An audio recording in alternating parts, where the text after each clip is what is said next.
Global Maths Club plus qu'un moteur de recherche. To our biweekly meeting. Today we have a pleasure to welcome Eric Montoya, a doctoral student at Bolingo State University.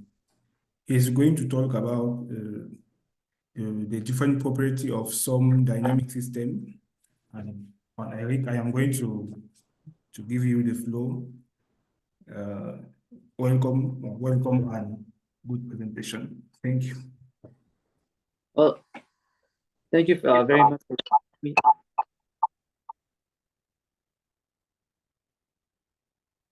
Yeah, well, can y'all hear me? Yeah, so we can hear you. Okay. Thank y'all for inviting me and for coming to this talk. I think my abstract was a little too ambitious. So I don't think I'll cover most of what's outlined there, but I'll try to at least cover a good amount. Okay, so I think I would have to share a screen, please. All right, I'm gonna share my screen.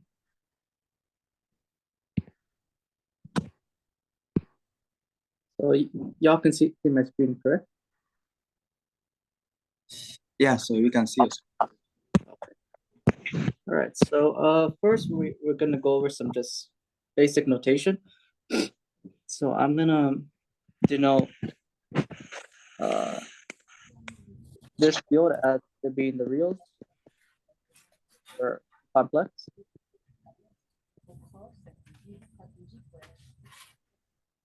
And we're focused on this particular sequence space.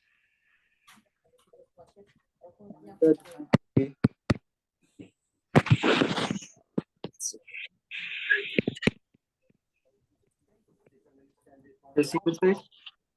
And this is actually going to be a Fréchet space.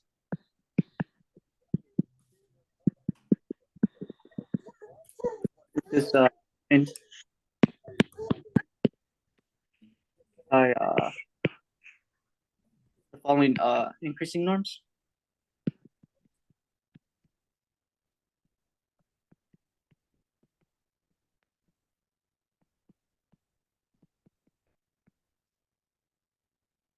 Increasing semi-norms.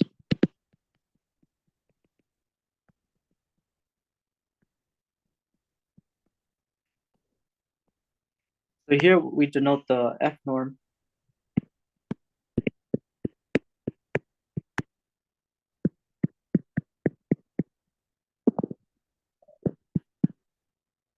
Omega by following. Not hard to write, little new.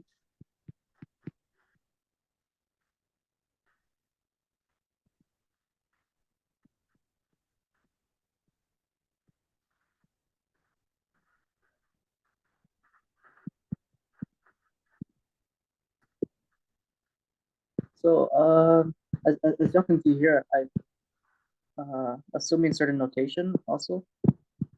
So since we're dealing with sequences notation,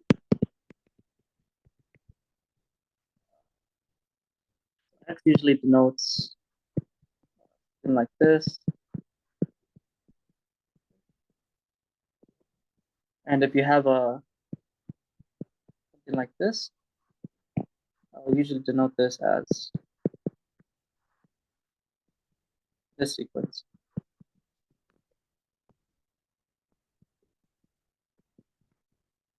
That's it when it comes to notation.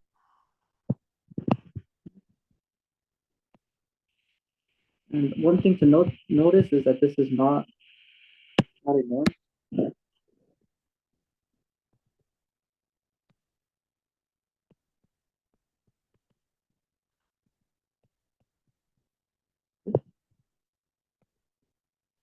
And the reason being, you can say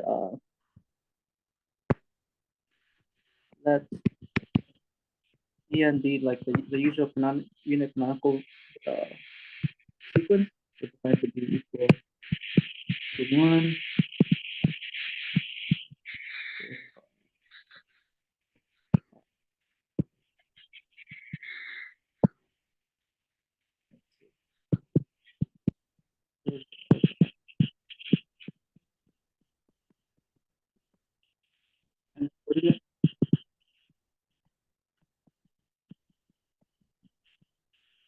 for such a element, we have the En, and we have the number is omega.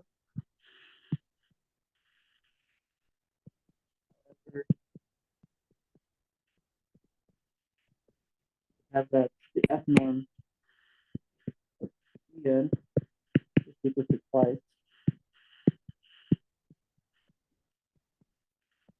This is because this thing is equal to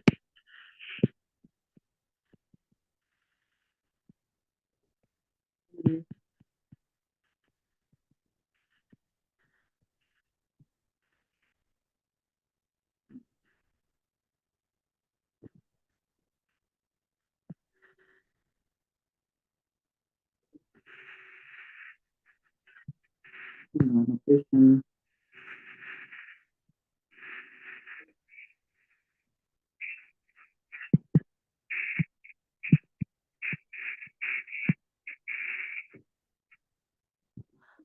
See, how do I say this?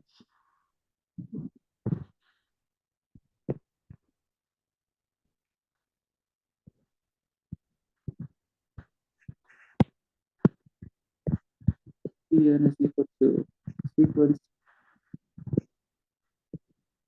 dot nk.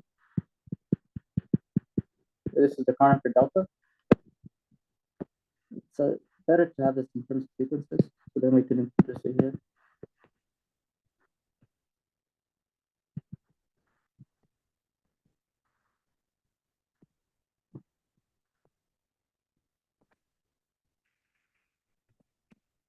And no matter what, it's going to be equal to 1 over 2 to the n min of 1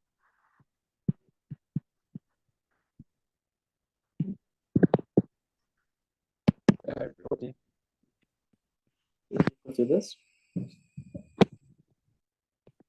that's because delta nk is equal to 0.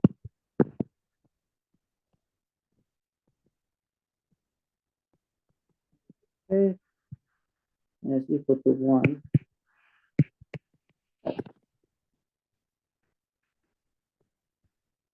The same thing as minimum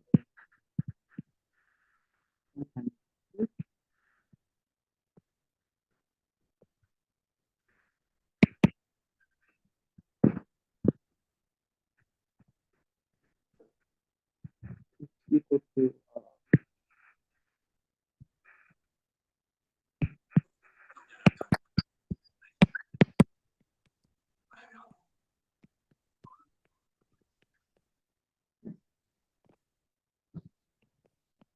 and with the same reasoning, it's going to be equal to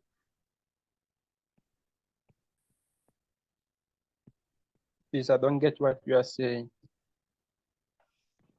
let's just do actually let's just do E1. Let's see.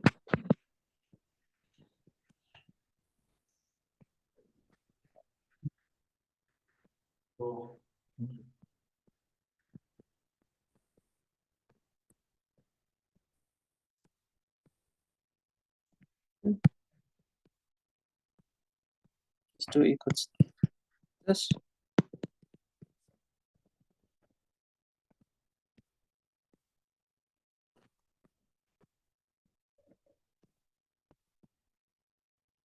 And then you have that we can define this to equal that to 1k, where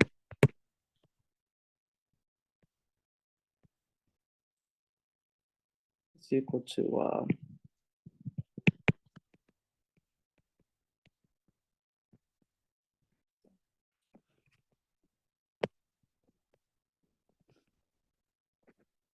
so then you have 2e1 is equal to 0.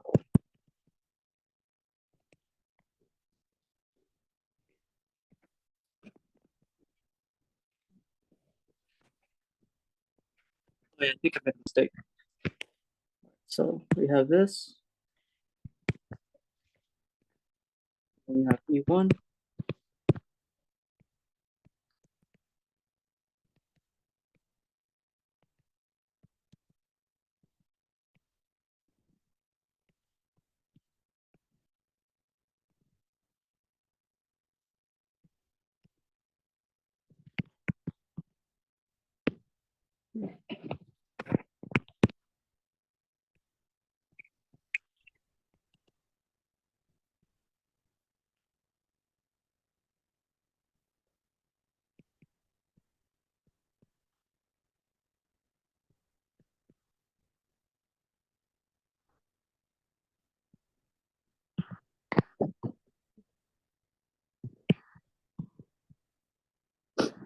And if we just look at this, I think it's the minimum, right? Eric, instead of the maximum. I jumped ahead.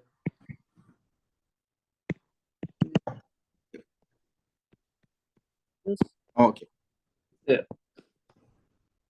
So no matter what, we're always gonna have this to be 1 when n is equal to 1. So this is always gonna be equal to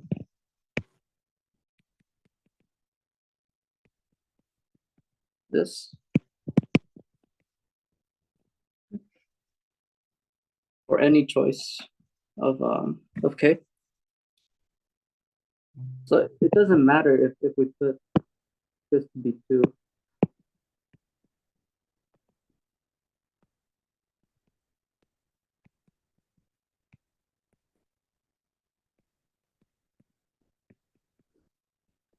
And that's exactly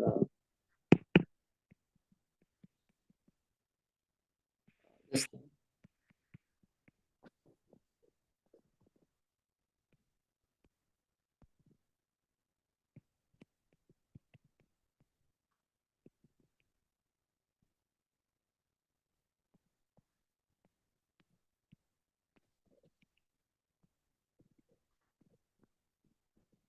Which, for the same reason as before, it can be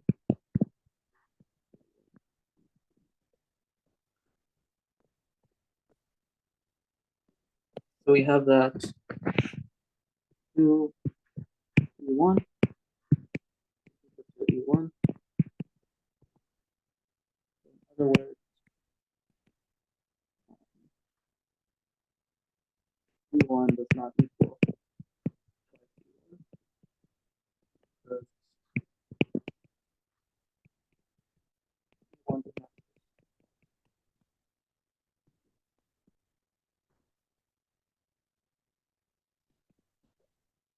So in our case, F norms are not norms.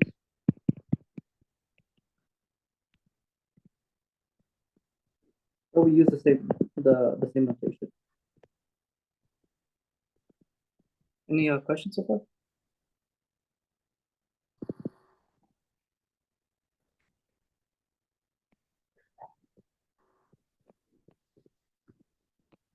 So F norms always satisfy the following.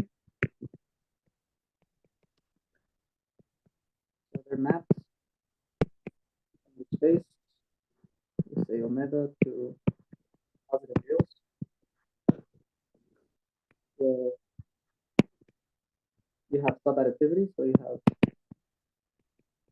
the Franklin quality. For these being in your space.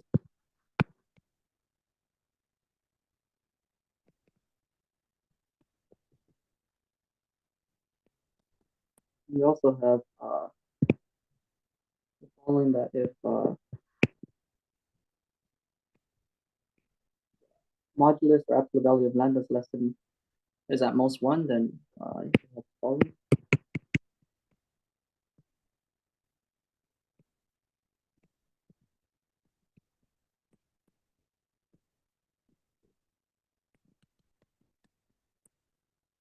And then you also have the limit lambda equal to 0.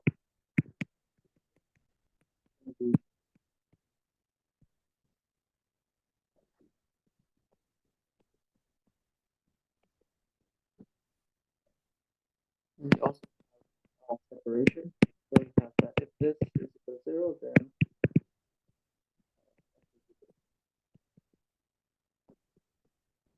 these are all properties that F norm satisfy for any Fréchet space.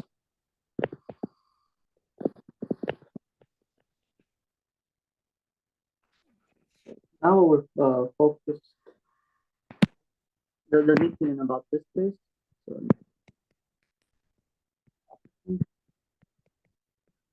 So it's convergence. So we have the following. A question, okay. Question. Hmm? Yeah, so you said at the beginning that F is a Fréchet space. Can you like say something about Fréchet spaces? Yeah. So it's kind of like how I said here a little. It's kind of the same recipe. So for Fréchet spaces, you have to have an increasing what's it called, sequence of semi-norms. Okay. And then yeah, once you have that, you have a Fréchet space, and then you could define the F norm as well. Okay. Yeah, you just have to have this as long as you have the norms and everything. All right. Thank you. Hello, Eric.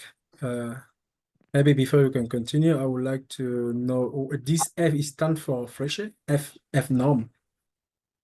Yeah. It comes from Fréchet. Okay.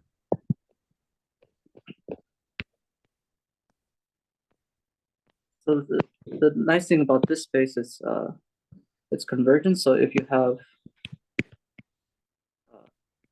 a sequence of sequences approaching x and omega, then this is true if and only if semi-norms.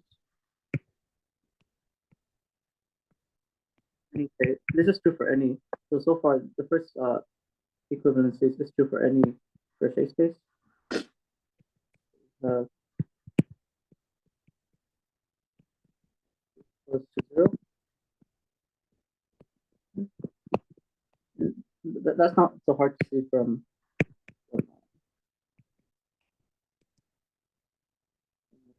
F norm. You have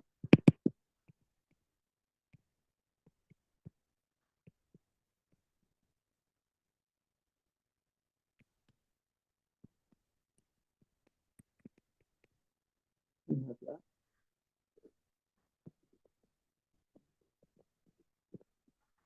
So let's see. Jumping ahead. We have this.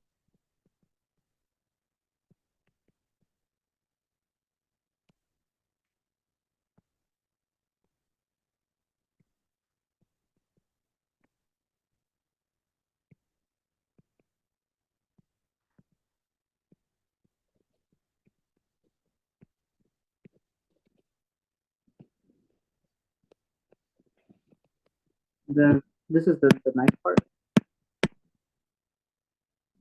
You have coordinate convergence. You have the limit.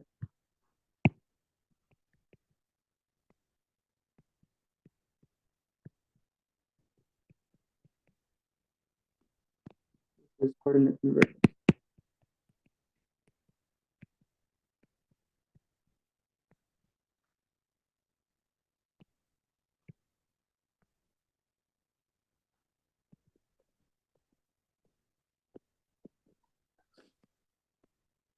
Because of this property, you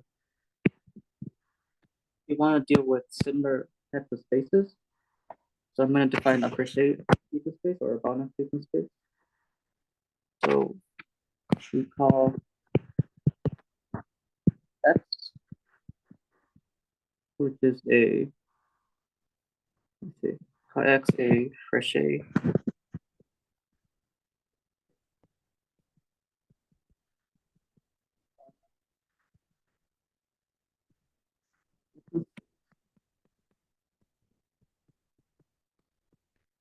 you can shorten this to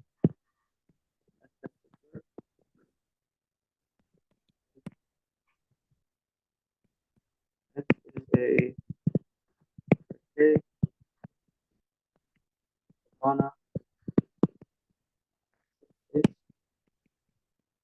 omega, first condition, and then the second one, inclusion map.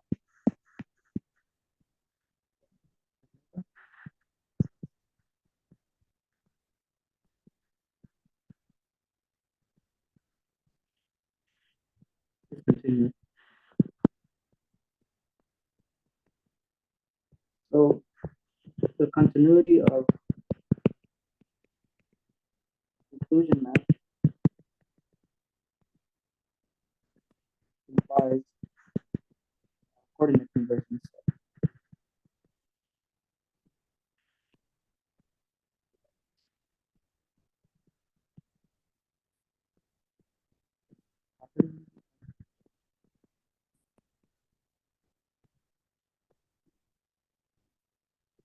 In other words, if n equals to x and big X, then coordinate wise.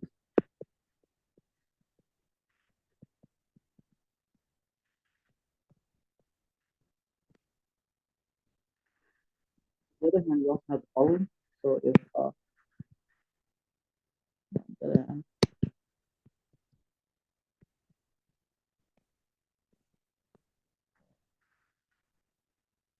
if there's six secrets,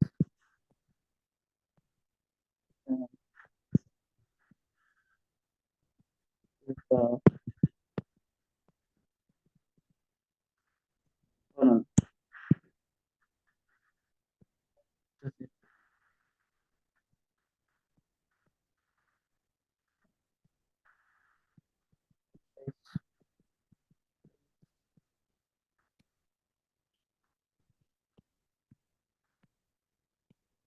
sequences, satisfying coordinate conversions,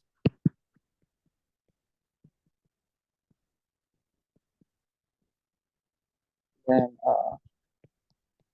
Fréchet sequence. And that's essentially because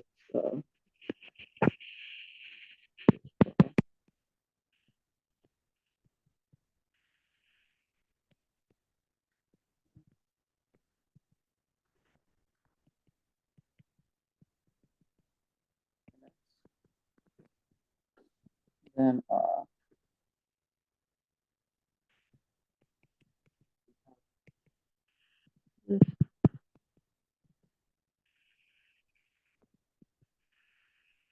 and before equivalent convergence,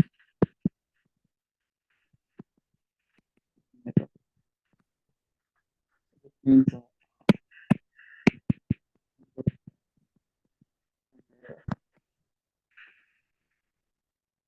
satisfying inclusion map is continuous.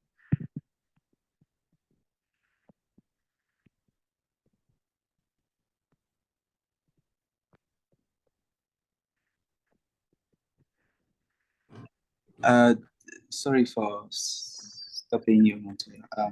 So here you are defining Fréchet sequence spaces, or like you are giving characterization of Fréchet sequence spaces. Yeah, I'll just one way to tell whether your space is a Fréchet sequence space. Yeah. Okay. So if a Fréchet sequence space need to be like a Banach space first, because I saw there's a place where you wrote Banach around this. Yeah. So you can call it a Fréchet sequence space. Or a Banach sequence space. Okay. If it satisfies the following, so you just have So, so is it because it's a Banach space that we can call it a Banach sequence space? yeah. Okay. If it's a Banach space, you're automatically a Fréchet sequence. I mean a Fréchet space. Okay.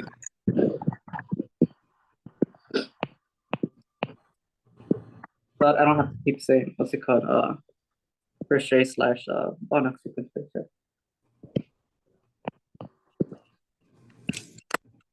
So some examples we have are the LP spaces.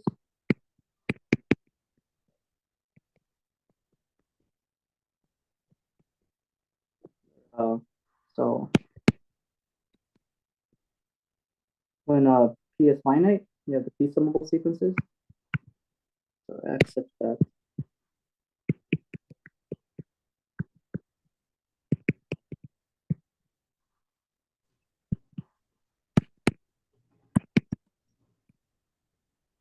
So you mean P is finite, right? Yeah. P is finite. And then when P is infinite, that's the space of boundary sequences. Okay, okay.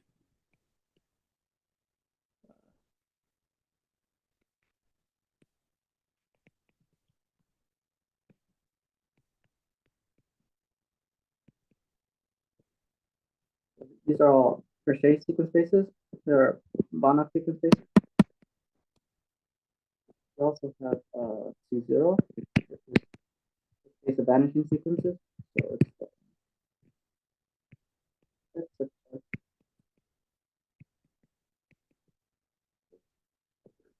and I didn't give you the norm. The norm, it's this one, the norm's defined.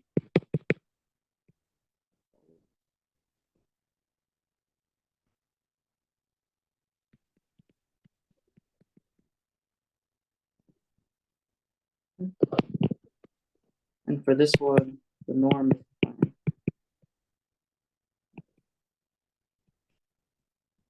Only we have the treatment because these are bounded sequences.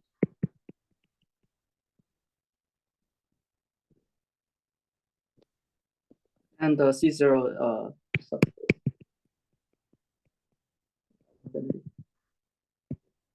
So we use the same norm. Maybe I should say this.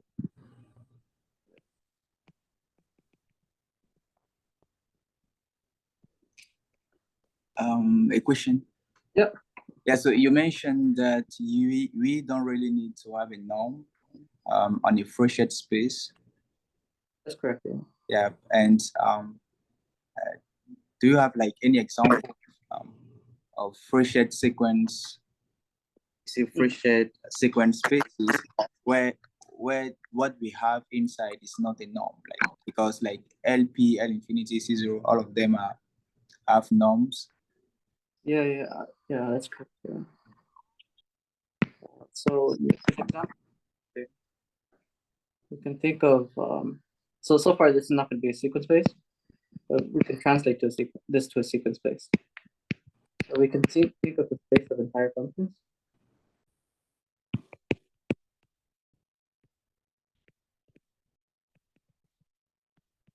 And we could turn this into a sequence space the following way. So well, first of all, this is a Fréchet space, which is not Banach.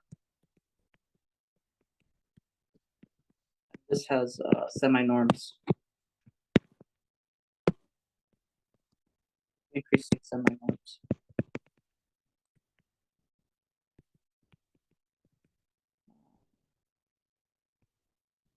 We can put max because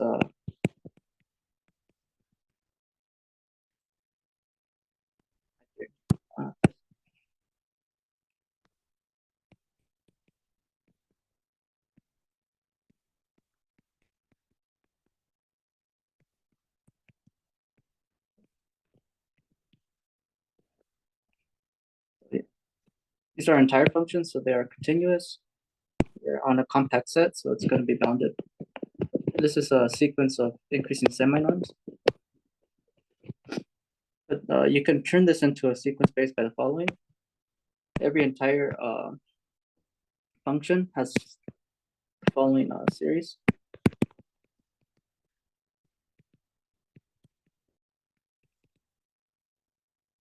With infinite radius of convergence.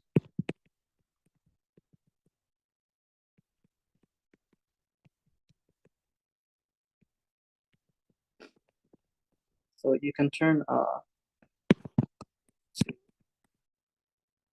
into the sequence space an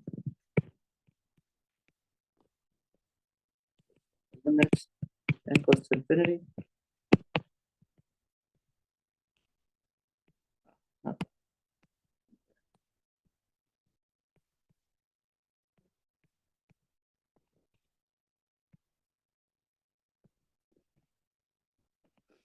So this space over here is going to be Fréchet sequence space. A Fréchet space that's not Banach. So you equip it with the same semi-norms because they have this representation.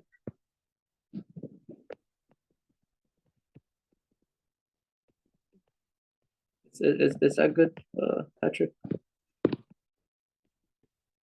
Yes, that's okay. Thank you. I think that's it for examples.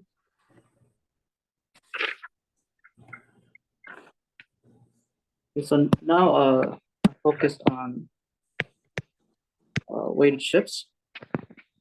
So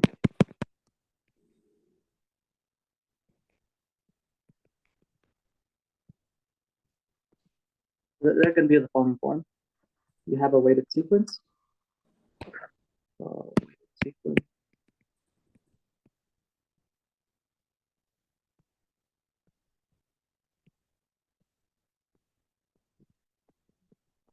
With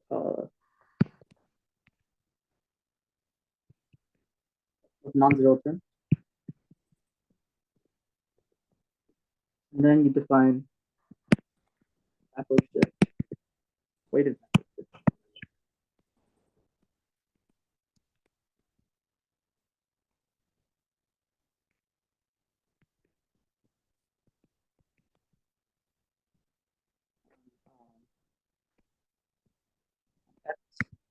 Sequence space.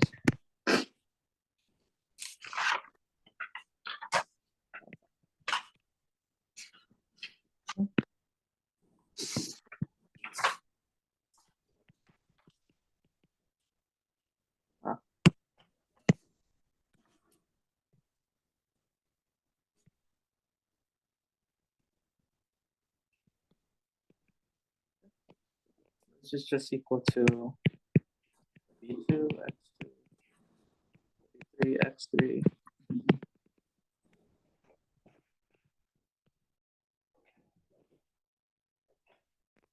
So the neat thing about this operator is that you have this is a linear operator. It's actually going to be continuous. So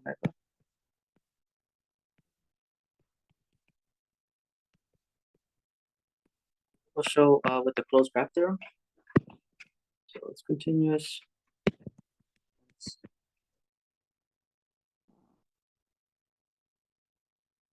Say closed graph theorem approach.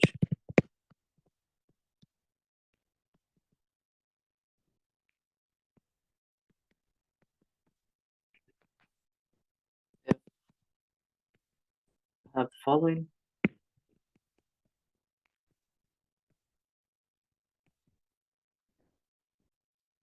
X, this, some y.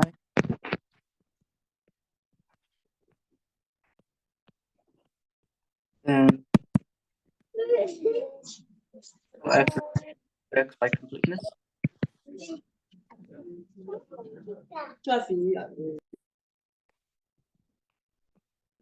Furthermore, since convergence implies coordinate convergence in this space, we have for any k.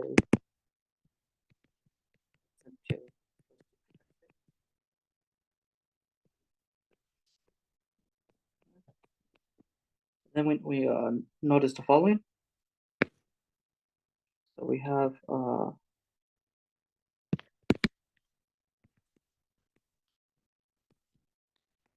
this is equal to y in omega.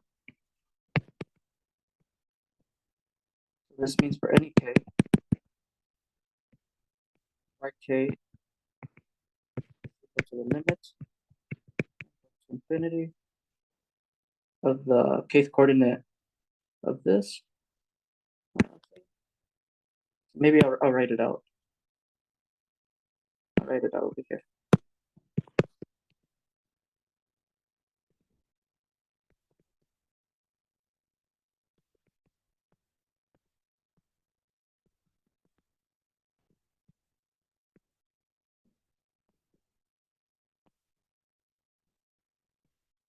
This is going to be this.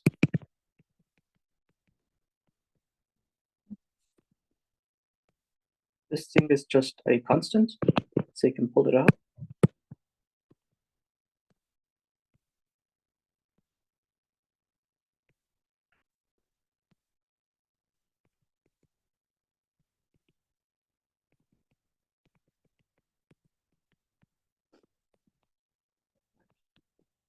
And by this, we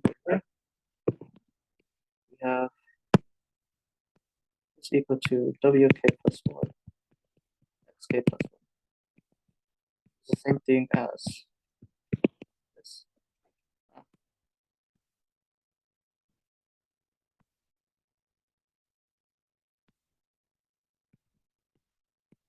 Coordinate.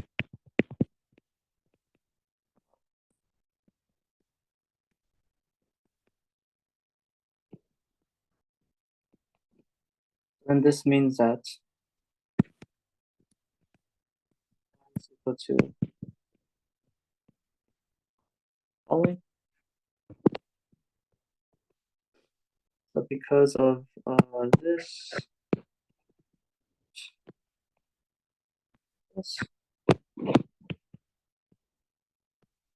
we have that W has a closed graph.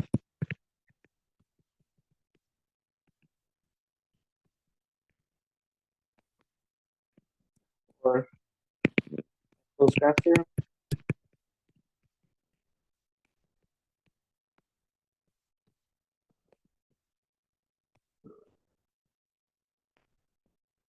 W is continuous.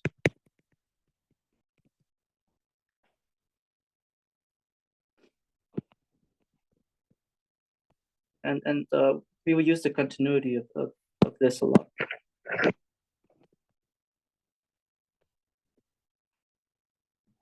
Any questions so far?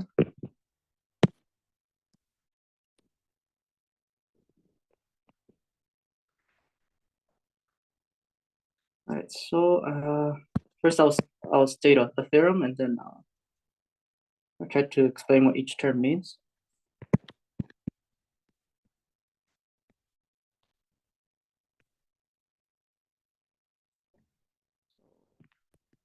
Question, Eric. Yes. Yes, the conclusion here is based on the closed graph theorem. We also have another theorem of open, like open mapping theorem. I would like to know, like, since in topology we say that when a set when you take on the open set is complementary is closed. Is it possible to use open mapping theorem to conclude these, or those theorem are like independent? Is it also possible to use like the open mapping theorem to conclude your theorem there? I don't. I'm not sure of the particular argument, but there definitely has to be an argument because both theorems are equivalent. In terms of which one will have a quick proof, I don't know if the open mapping theorem gives you a quick result. Let see.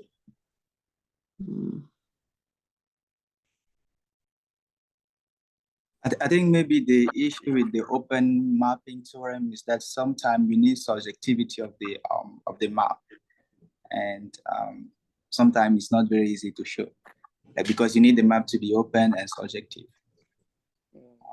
But with the closed graph theorem, you just need the graph to be closed and get the continuity.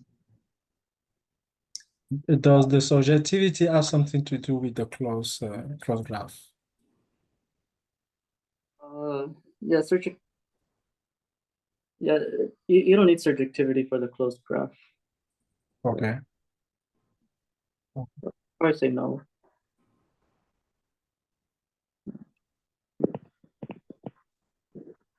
Any other question?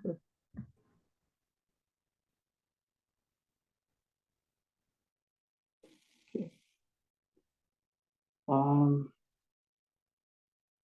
Maybe I'll say this. Let's see. So in Fréchet sequence spaces, there are nice characterizations.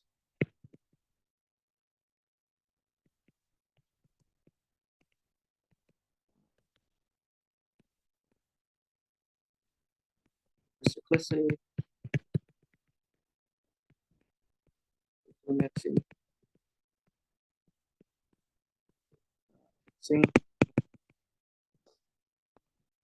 chaoticity. And I'll try to maybe cover these two. So generally speaking, outside of being a Fréchet space, we have an operator T, X getting mapped into X. That this is hypercyclic.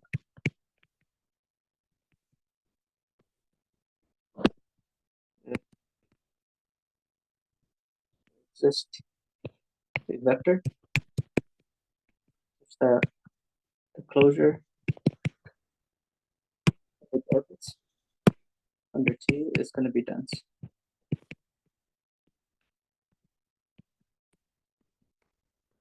Where T zeros the identity operator. And this is equivalent to linear operator.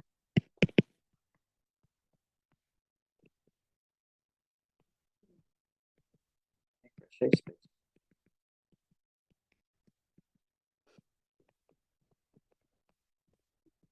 This is equivalent by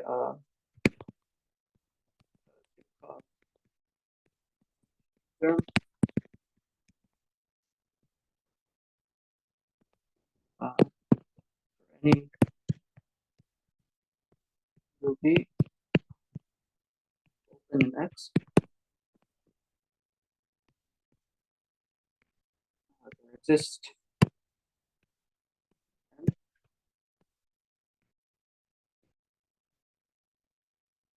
such that this is non-empty. So if you have something like over here, over here, maybe you have views over here. Maybe you have views over here. But eventually you'll have for sub n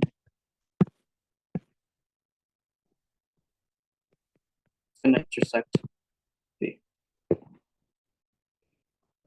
This is what we call hypercyclic. And mixing is defined to be as follows. So X mixing.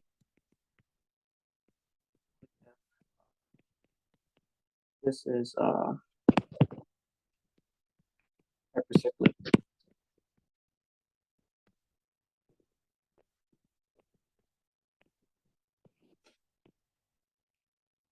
This weakly mixing, sorry. Here we have the weakly mixing.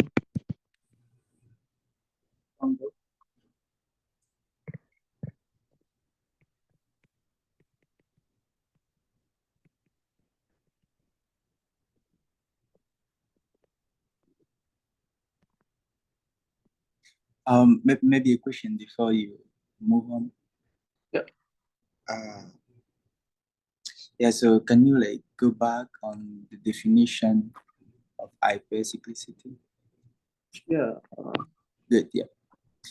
Yeah, so that equivalence will the equivalence expression, the equivalence characterization you gave, where you say there exists n greater or equal to 0, Tn of u inter v is non-empty.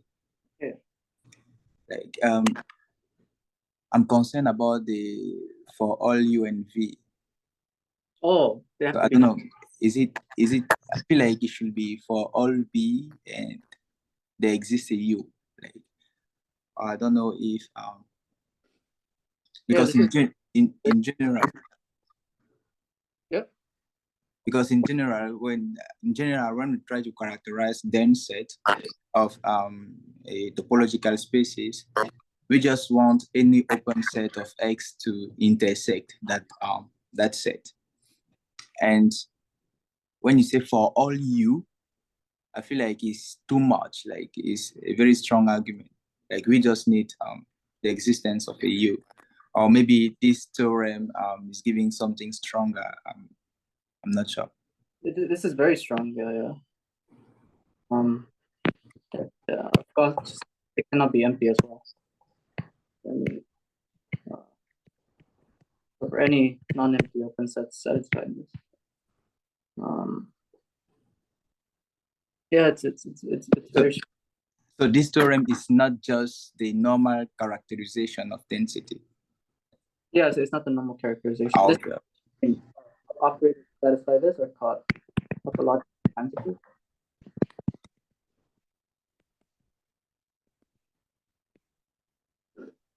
And yeah. So generally, this is not the same as having a dense orbit.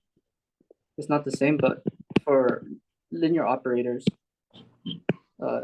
it is the same in Fréchet spaces. Okay. Thank you.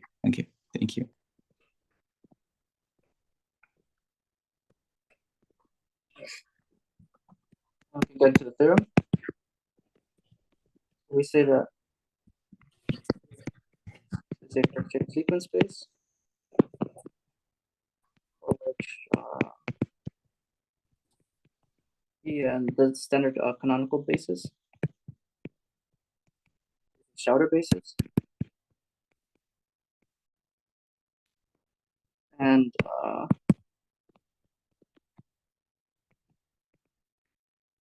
EW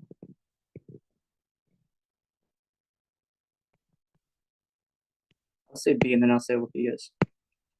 And we have this.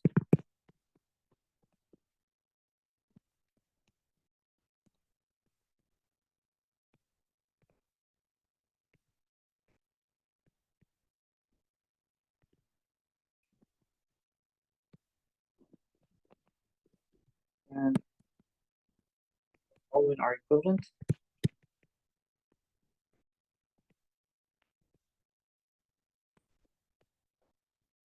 So here we have it's hypercyclic. And BP is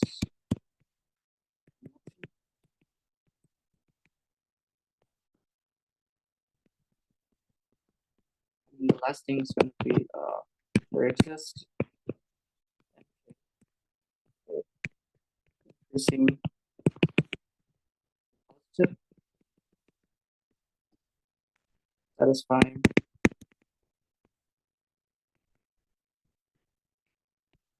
equals to 0. As long as you have all of these, your operator is going to be weakly mixing or hypercyclic. And maybe I can sort of say the argument.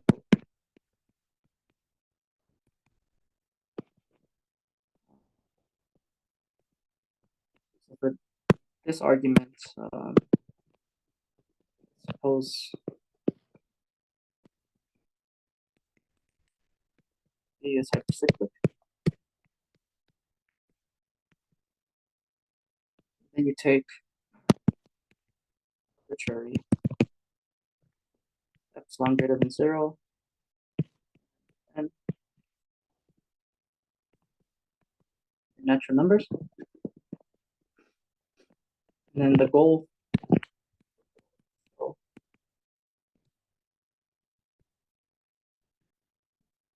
exists in n that's greater than or equal to n to get the increasing sequence such that this is less than epsilon.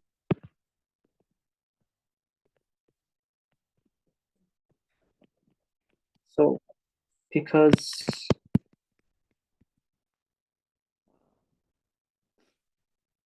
n is the Sauter basis,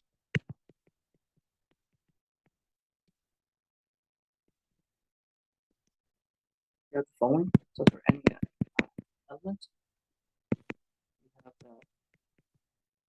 this goes to 0 next.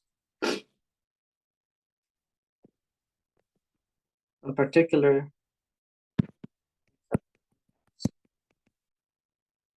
this set's going to be bounded.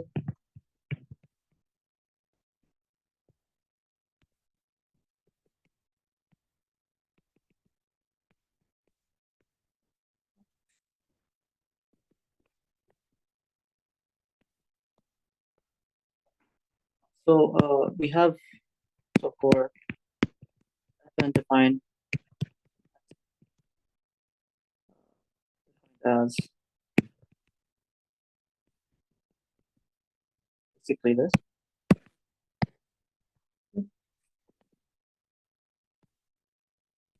This is a continuous linear operator.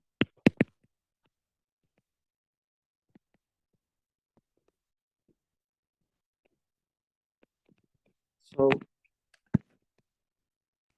by the Banach-Steinhaus theorem, we have that this is continuous.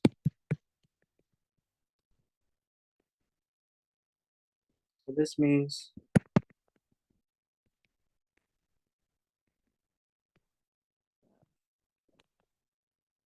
there exists also greater than 0, so it's going to be equicontinuous at 0,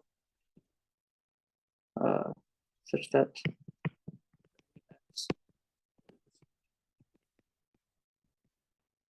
and if the F norm is less than delta,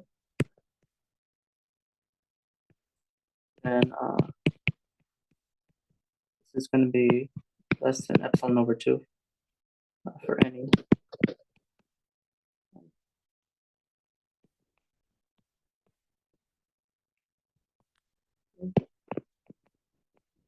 And also to separately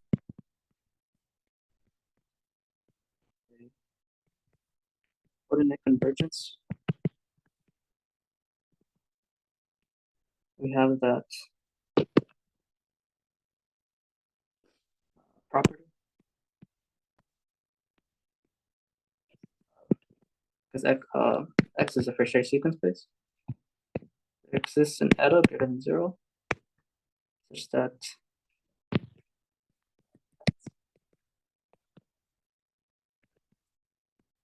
we have that if this is less than eta,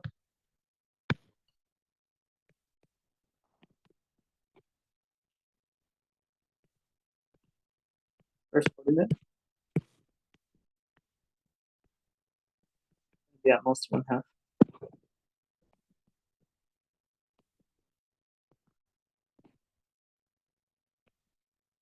So you have these two. We have to, we're gonna have 3 inequalities. This is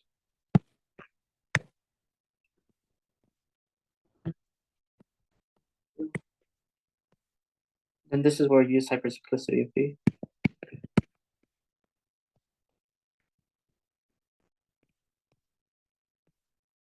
We essentially use the topological transitivity. We have that there is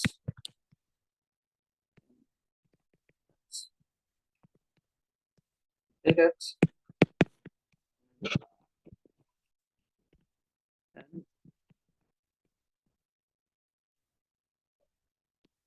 greater than or equal to n.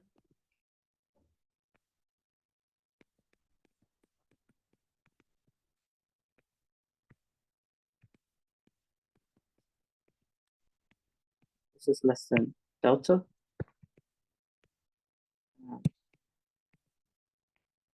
Average just applied to x. Is epsilon over 2. Oh, eta.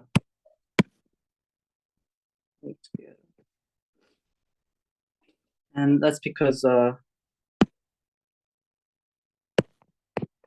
ball with radius eta centered at E1 is open.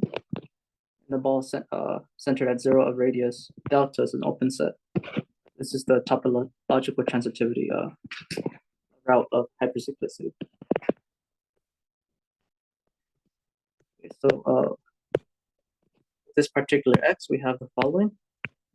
So because of this, applying that to 1, we have the following. We have n less than epsilon over 2. Okay. And this one in particular lands us in the second equality. This one. So the first coordinate is going to be at most a half.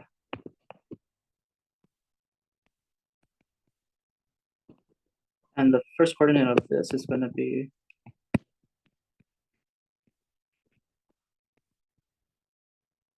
z minus 1.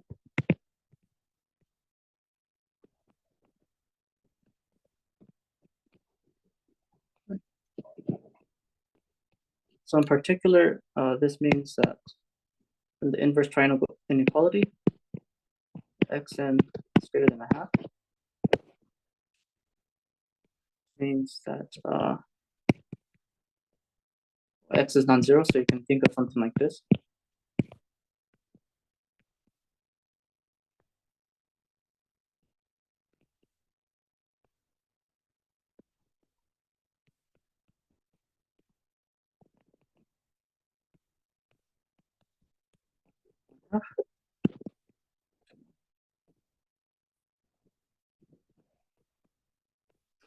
So in particular, we have the following.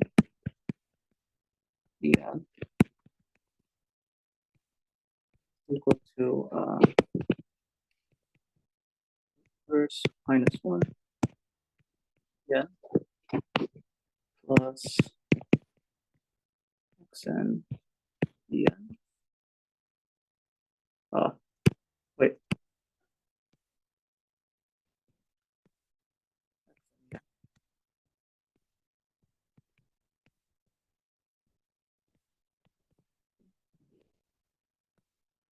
These two cancel, and these two multiplied together gives you en. So we apply subadditivity of f norm, and this gives you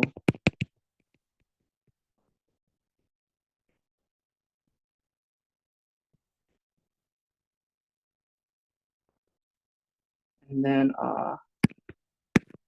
since this is less than or equal to 1, shown here, we apply the property of f norm. Say this is less than or equal to this.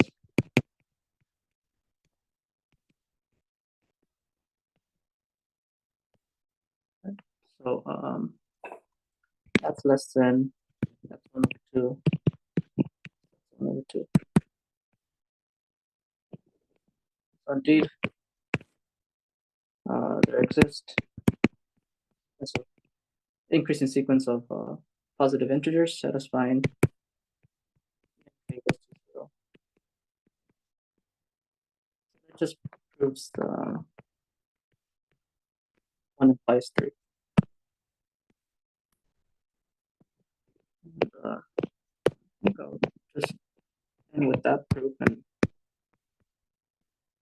just say that there are other, once you get a statement for B. You can translate, generally speaking, to weighted backward shifts.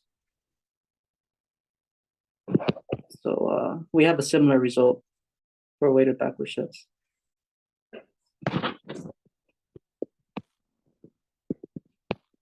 And then we also have characterizations of chaoticity and mixing. But I don't think there'll be time to cover those. I think I'll just stop here. And so y'all have questions.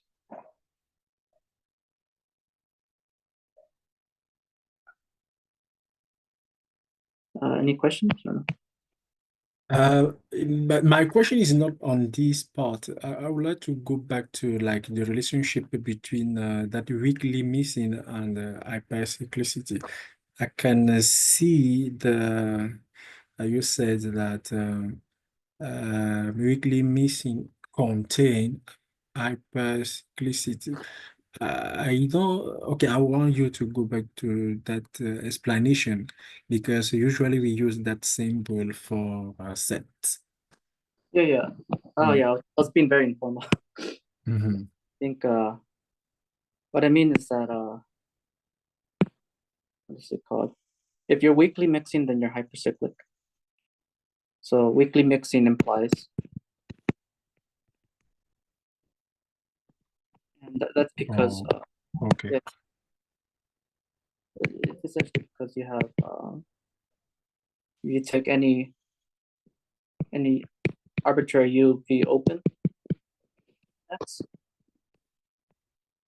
and then V cross U is open, and this product, and similarly V cross V.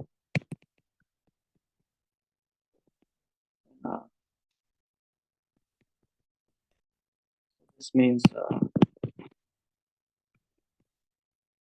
T cross T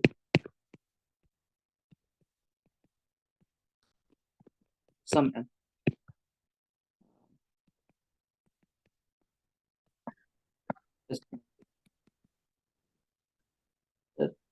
That implies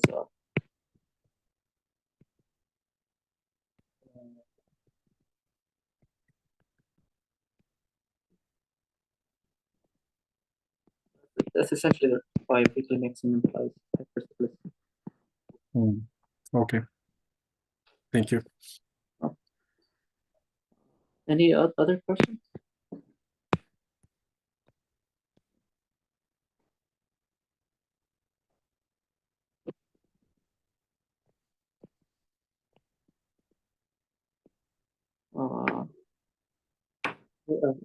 Thank you all for. I have a question. Okay. Thank you for your presentation. I learned a lot.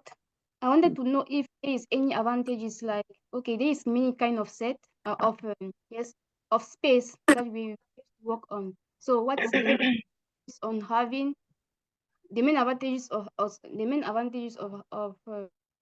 having a Fréchet space? So I want to know what's important. Yeah, let's see. Well, or just a Fréchet space in general, not sequence space, right? Yes. Maybe if you can also argue for like hypercyclicity theory, like why is it important to study that concept too? Yeah, because well, first, besides trying to generalize Banach spaces, people always like generalizing things, and whatever works for Banach spaces essentially also works for Fréchet spaces. Not everything, but a lot of things. So you have that nice translation. But also, you want to describe what's it called, dynamical properties on spaces that you're familiar with. And of such spaces are the space of analytic functions, because we have something like space of analytic functions on G.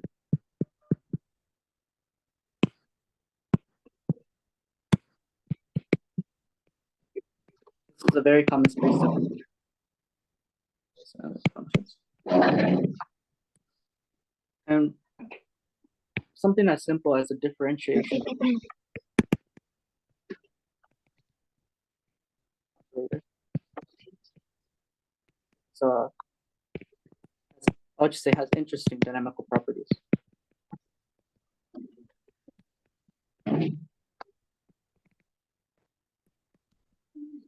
So if we want to study what's it called? Yeah, dynamical systems. What's it called? Oh, yeah, in spaces that we're familiar with, we have to extend the notion of Banach spaces.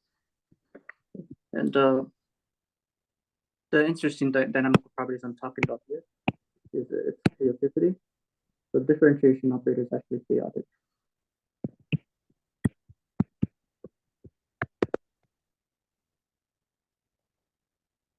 I'm also somewhat new to Fréchet spaces, but I think this is one that's very well used.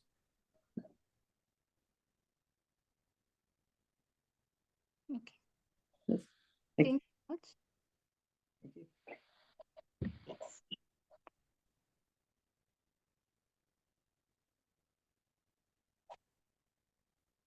Yeah, so go ahead, Aneva. I think you had the question.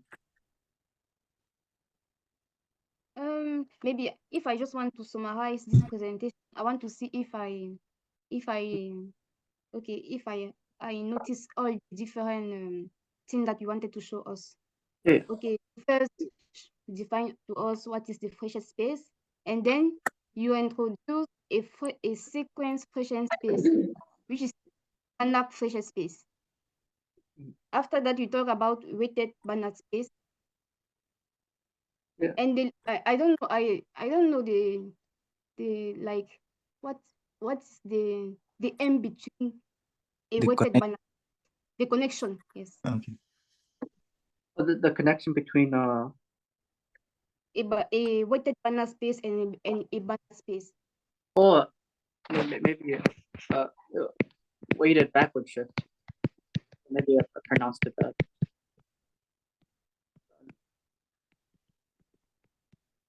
So I didn't mean to say Banach, sorry.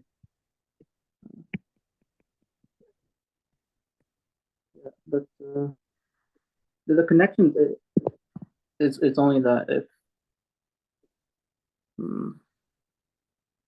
well,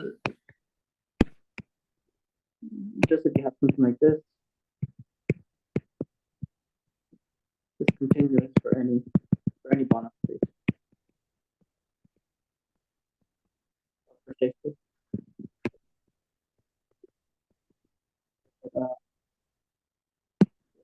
What I meant to say, I'm sorry.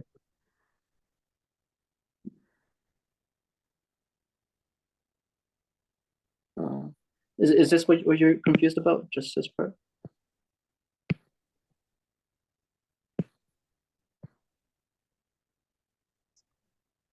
Um, Yes, go ahead, Patrick. yeah, so I think you talk about weighted shift, and then later on you talk about hypercyclicity. And I think what Aneva wants to know is what is the connection between this concept of weighted shift and what you just talked about later. I think you gave a theorem that was involving this operator B. Maybe if you can just come back on that theorem. I think it was a characterization of hypercyclicity where you were saying that B of X is a subset of X or something. Yeah, let's see, where was it?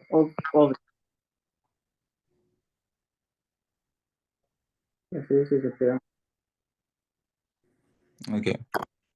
So the B you are using here, is it the operator, the weighted operator? It's gonna be this one, so it's gonna be well, this means that yeah, it's going to be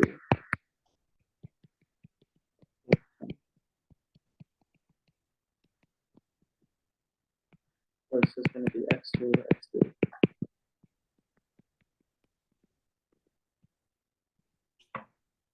Yeah, but maybe the reason why, what's it called? Why we study backward shifts is because for some reason they show up a lot in linear dynamical systems. Even when you don't expect it, there's even relationships between the differentiation operator and backward shifts. Yeah, but, I think this is why people like to study backward shifts.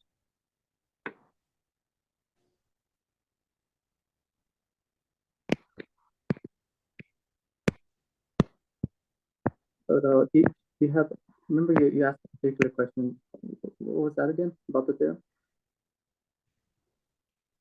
No, I think this theorem is summarizing what she wanted to know. I'm not very sure, but that's what I think. Because here you are using this backward shift, and I think this theorem give a connection between that backward shift and the hypercyclicity notions. Oh, Together with the weekly mixing and so on. yeah. This exactly gives the relationship between dynamical systems and backward shifts. Okay. Properties.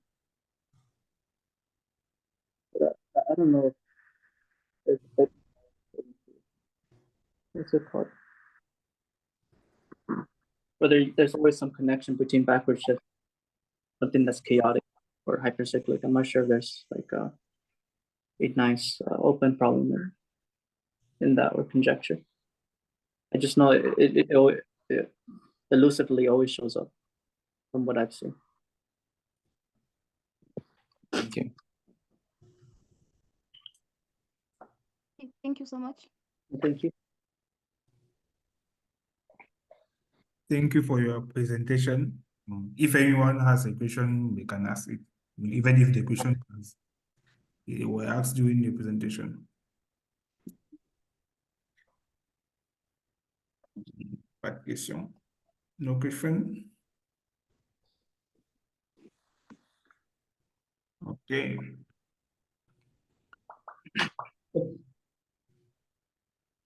Okay, thank you once again, Eric, for your time, for your sharing your idea with us. For your presentation was very nice, very interesting. Thank you. A big thank you to everyone who joined us and participate.